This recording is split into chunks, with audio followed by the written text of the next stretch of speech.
The following statements are for the sole purpose of establishing probable cause to support an affidavit in support of an arrest warrant and do not represent the totality of the facts and circumstances known to the affiant.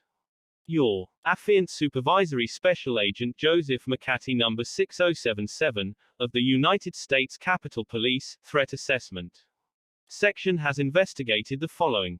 On September 30, 2023, at approximately 1200 hours, the members of the United States House of Representatives were called to a vote inside the United States Capitol building. At approximately 12:05 hours, the United States Capitol Police, USCP, were notified that the fire alarm pull station had been activated inside the Cannon House office building's second floor, rotunda, located at 25 Independence Avenue, Washington, D.C. The fire alarm pull station is adjacent to an exit door facing Independence Avenue. The Cannon House office building was subsequently evacuated and a command post was established. The USCP Watch Commander's office observed security camera footage that resulted in a radio run for a lookout for a black male, bald, in a dark suit, dark tie, with a pin on their lapel. Subsequent call-outs were relayed by USCP communications that the subject of the lookout may have exited the northwest door of the Cannon House office building. A photo of the defendant was distributed to all uniformed USCP officers to stop and identify.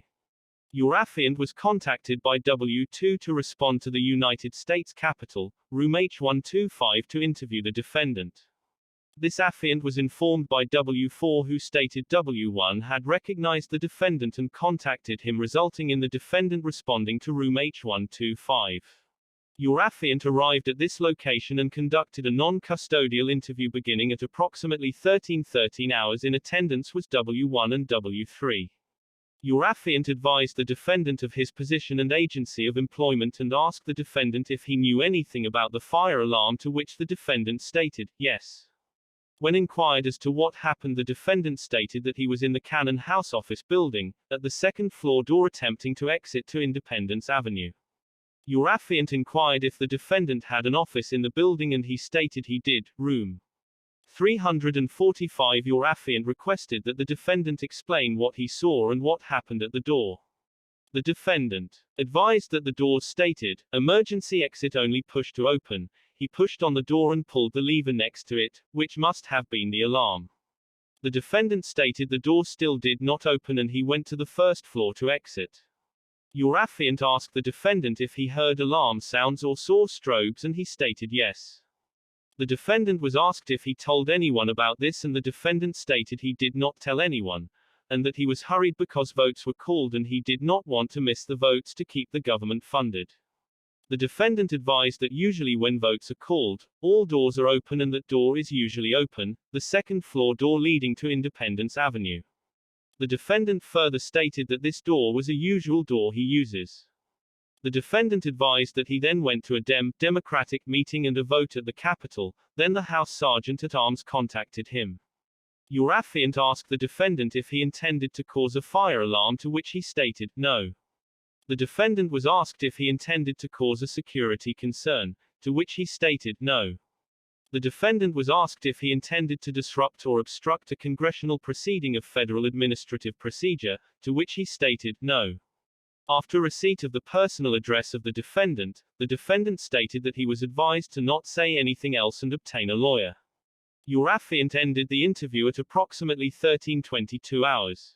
On September 30 at 13:54 hours, your affiant responded to the exit door that was reported to have been pushed and the fire alarm box pulled on the second floor rotunda in the Cannon House office building, 25 Independence Avenue, Washington, D.C. to observe the area.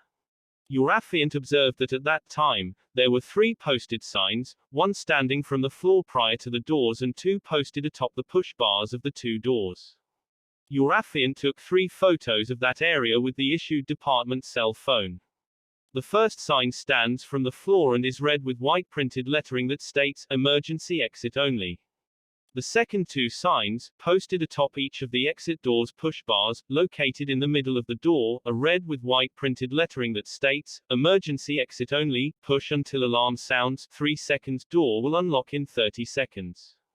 The red fire pull alarm located on the wall to the left of the doors, painted red with printed white lettering, states, fire push in pull down and has a white logo of Notifier by Honeywell.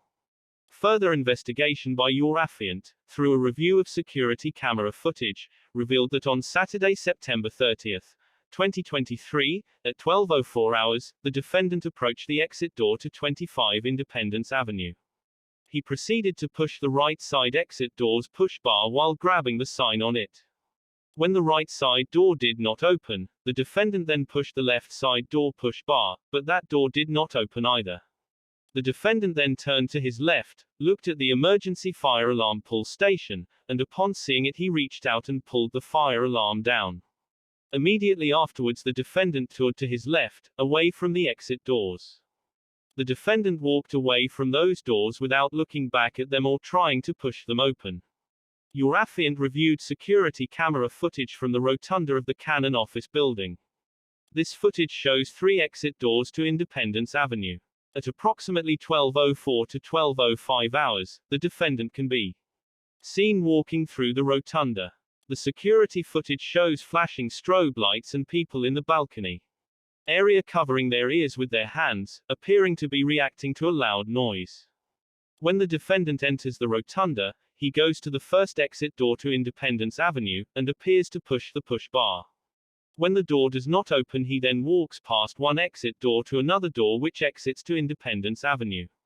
Appears to push on the handle, and when that door does not open he jogs back across the rotunda from the area where he first entered. Security camera footage from stairwell number 3 of the Canon office building then shows the defendant jogging down the staircase from the second floor to the first floor where he exits a door at the bottom of the stairs.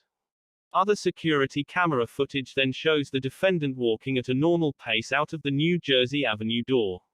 Exit of the Canon House office building, where other people were also exiting. At approximately 12:06 hours, he passes 3 uniformed USCP officers without stopping or saying anything to them.